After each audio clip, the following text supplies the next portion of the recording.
Second thing today I want to talk about is the Poor People's Campaign. I covered that I think 2 weeks ago. This is a nationwide campaign where they have actions once a week.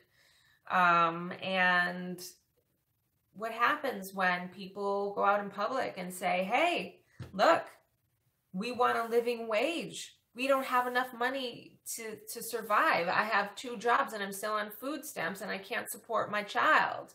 What happens when people go out in public and try to speak to their elected officials and say, I don't have clean drinking water and my family's sick? What happens when people go out and try to speak to their elected officials, have their voices heard, and they say, we have a problem in this country. We have a problem where a huge portion of the people in this country are poor and suffer from poverty. What happens when citizens of the United States try to speak to their government officials, try to make changes, try to raise awareness? They get arrested. Unarmed, nonviolent, peaceful protesters, including members of clergy, elderly people, people with disabilities, they get arrested. That's what happens when you live in a fascist country. And Russia's fascist, but the United States is home of the free. Is it? We are free, but we might get arrested. Not funny. So dozens of people were arrested for civil disobedience in protests in cities across the United States Monday on a national day of action for the new Poor People's Campaign. And I explained what the Poor People's Campaign was in my previous video, but thousands of low-wage workers, clergy, community activists held sit-ins, marches, rallies, all calling for lawmakers to guarantee health care and a healthy environment for all. That's too much to ask for in our country. In Washington, D.C., 28 people were arrested while protesting the disproportionate impact of disasters such as Hurricane Maria on the poor. In Topeka, Kansas, 16 people were arrested as they demanded Medicaid expansion at the state capitol building. In Kentucky, 400 activists were denied entry to the state capitol Monday while protesting the nation's first work requirements for Medicaid. So, do we have these problems in this country? I mean, conservatives would have you believe that we don't have these problems in this country. Well, let's look into it. Do we have a problem with healthcare in this country? 29 million Americans today still do not have health care. 29 million Americans do not have health care. And millions more are underinsured and cannot afford the high co-pays and deductibles charged by private health insurances companies.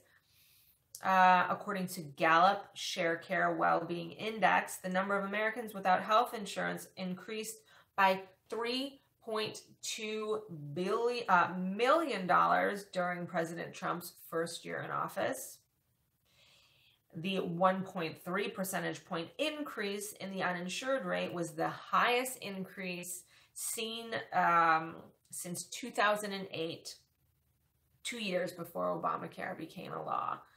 An estimated 20 million people gained health insurance coverage through the ACA, which included not only the offering of plans sold by the Obamacare exchange, but also expansions of Medicaid benefits to more poor adults in most states. Repealing Obamacare individual mandate would increase the number of uninsured by 13 million by 2026. Obamacare repeal bill would raise the number of uninsured to 32 million Americans by 2026. That sounds like a healthcare problem. I do believe that that really does sound like we have a problem with healthcare in this country. I don't know, conservatives, what do you think? The rise of uninsured rates was most pronounced among younger adults, Blacks, Hispanics, and low-income people. So yes, I do believe that the Poor People's Campaign, raising awareness to the struggles of Americans, poor people, is necessary. And to put them in jail, to try to quiet their voices instead of listening to them and trying to help them. What are we asking for in this country that we shouldn't be? Why would you imprison people who are just trying to speak to the lawmakers about poverty, about people dying because they don't have adequate health care? Imprison them? Imprison them? Because you're on our front steps. You're on our front steps. So you're going to jail. Not, oh, I'm sorry, what are you saying?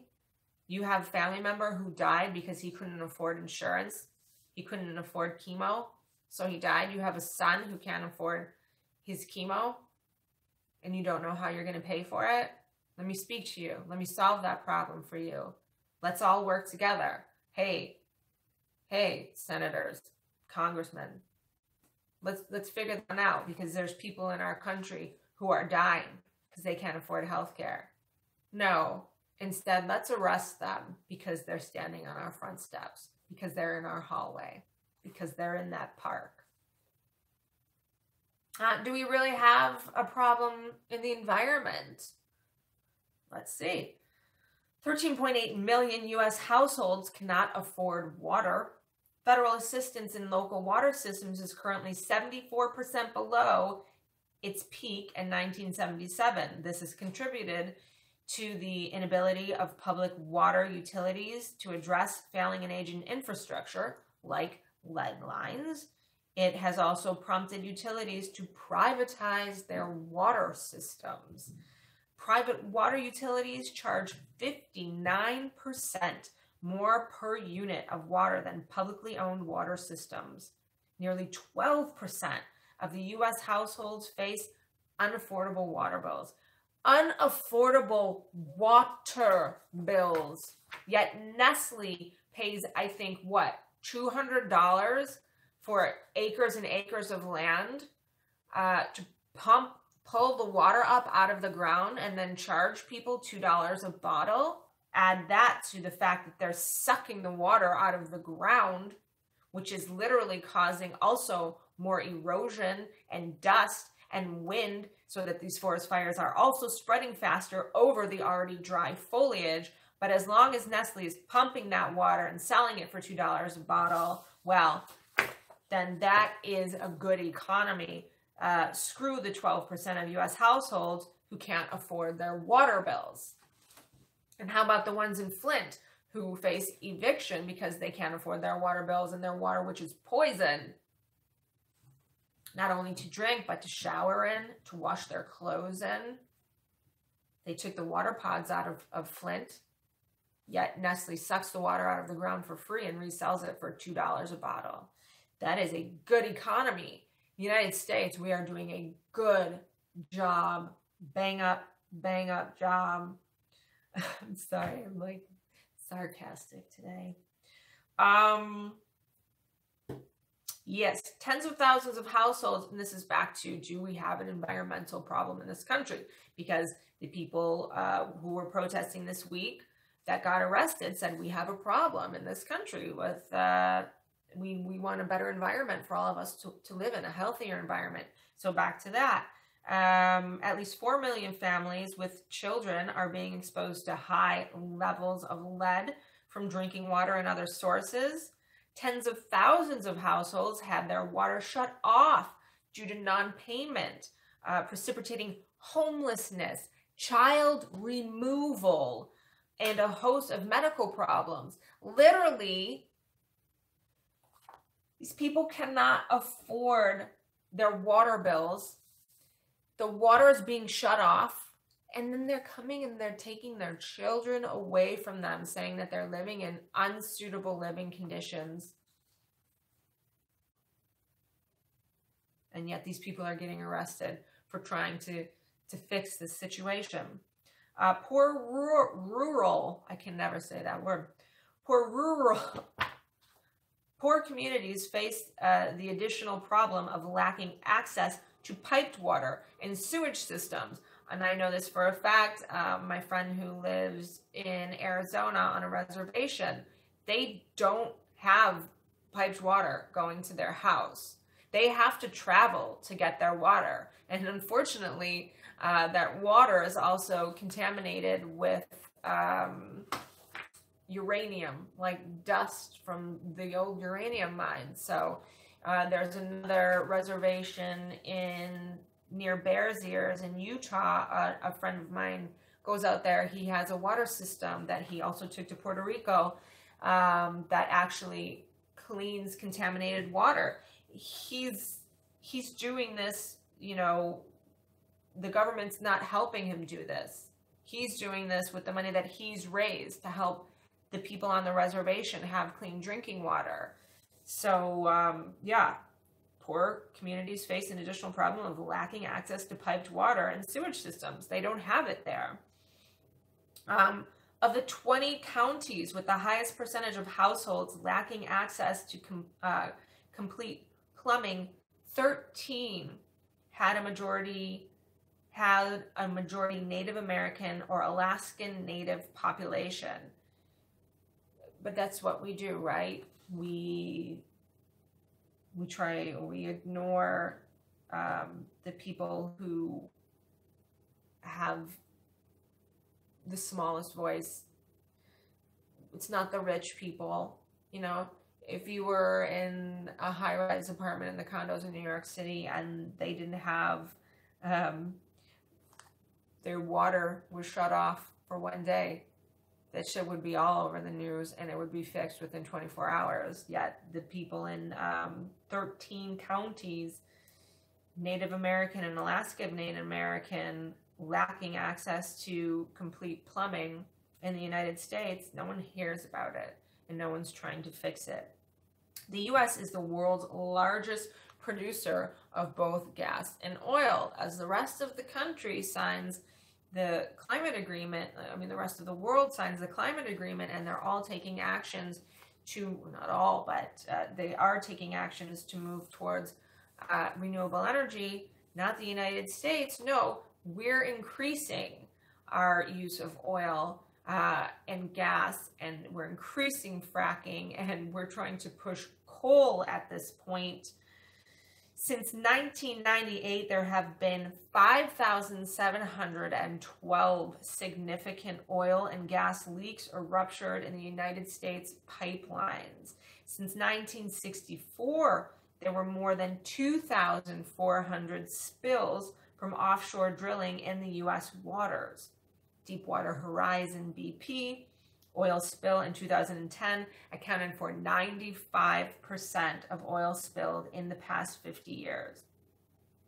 There's also more than 1,100 coal ash sites throughout the country, and these sites, toxins from these sites gradually leach into the water bodies and the groundwater or get released in catastrophic spills, and this has been happening all over the United States. Yet Trump has slashed any protections that we had on the coal. There used to be something with the EPA that prevented companies from dumping coal into the waterways, and Trump got rid of that. Just straight up got rid of it. Like, what is going on? There is no trying to hide what he's doing. It's just, he runs on it's a show. It's a circus. So instead of the news of you hearing about Trump got rid of this protection and now coal companies can throw their toxins into the water, which will end up killing people and the ecosystem. You don't hear that on the news. You hear Stormy Daniels. You hear Trump's trying to pardon himself. Everything he does is incredibly strategic to distract us, to put the focus on this frickin' circus, like tabloid shit. And behind the scenes is where they're really doing the damage. So while everybody's focused on Stormy Daniels and focused on, Trump's crazy tweets, which are significant because he is the leader of the country and the leader of one of the, if not the most powerful countries in the world, it is significant, his tweets, and it is significant that he's effing crazy. But it's also a tactic so that we're not paying attention to the fact that on July 9th, 27,000 people, elderly people in, I think it was Indiana, are being kicked out of retirement homes because they're losing their health care insurance. And more thousands of people are being kicked out of rehabilitation centers, and thousands of people are being kicked out of mental health facilities. That's not what people are talking about. They don't want you to know that. The Poor People's Campaign is about poor people. Now, I've heard a lot of people say, what are they complaining about? We don't have that much poverty in this country. Poverty is so much worse in other countries. They should be grateful. All right, let's look at the stats. Let's look at the stats. Do we have a problem with poverty in this country? According to the Supplemental Poverty Measure, the SPM, 43% of the U.S. population, or 140 million people, were poor or low income in 2016. 51.9% of children under the age of 18, that makes 38.2 million children, were living in poverty in 2016. 47% of adults between the ages of 18 and 64, that means 81.5 million American adults, were living in poverty in 2016. 42.5% of our elders over the age of 65, 20.8 million elderly people, were living in poverty in 2016. And now so many of them will be losing health care and losing their lives. 45% of women and girls, 73.5 million women and girls, were living in poverty in the United States. Important. 33.9% of white people, that's 67.1 million. 60.3% of black people, 25.9 million black people living in poverty. I'm sorry. Yeah. Why are those numbers wrong? 65.1% of Latino people, that's 37.4 million people, living in poverty. And 41.1% Asian people, that's 7.6 million people living in poverty in 2016, Asian people. So there is grossly inadequate information when it comes to Native American, Alaskan American, First Nations, and the LGBTQIA. Like, they're not even, and the disabled people, they're not even gathering proper information when it comes to these groups of people. They just don't even bother to gather information.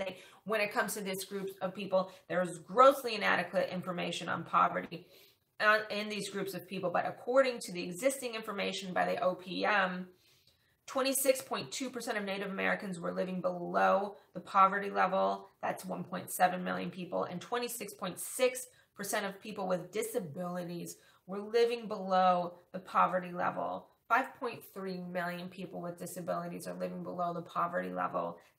None of this should be. None of this should be. But it goes to show what do they think this is? Like, I heard someone say, conservative the other day say it's survival of the fittest. It's survival of the fittest. Oh, okay.